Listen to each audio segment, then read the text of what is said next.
Hi, I'm Dilyn. You guys all know that. I didn't quite pick something as substantial as the Bible or like a heritageal thing. I chose gaming. I'm a very big gamer. It discovered a lot about myself. Did you know Pew Research says 85% of teens say they play video games, with 72% of them saying that they play to engage with friends or have made friends through playing video games? There's a reason it is such a popular thing amongst every generation. Gaming made an estimated $184 billion of revenue in 2023. It is a vast industry and is only growing exponentially, but it has not always been so large. Today I'm going to be talking to you about how the culture of gaming has changed over the years and how gaming has affected me personally and changed my outlook on life.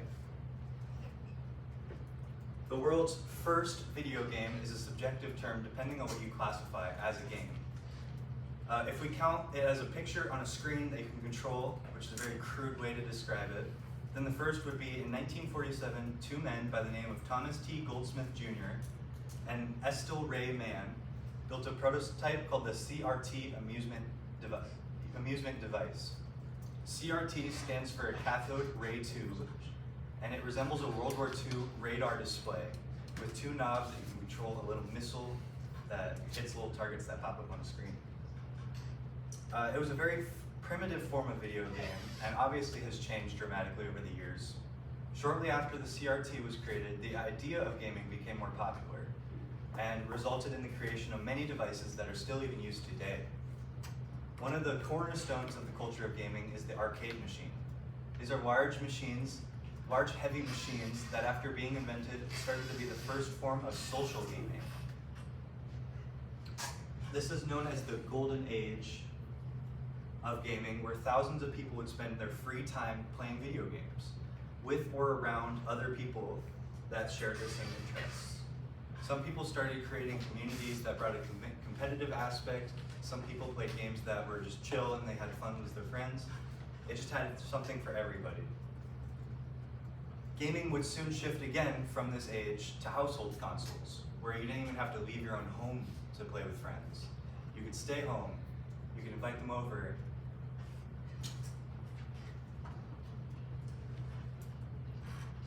This created a large change in the culture of gaming, which is closer to modern day. The largest difference comes with the creation of online multiplayer. People could connect with others from around the world that shared their own interests, or play their favorites with people from across the street.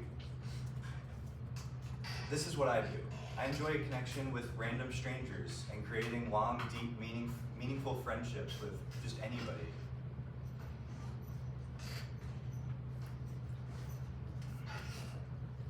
This kind of puts me into my next point of how gaming culture has affected me and changes the way I think into day-to-day life.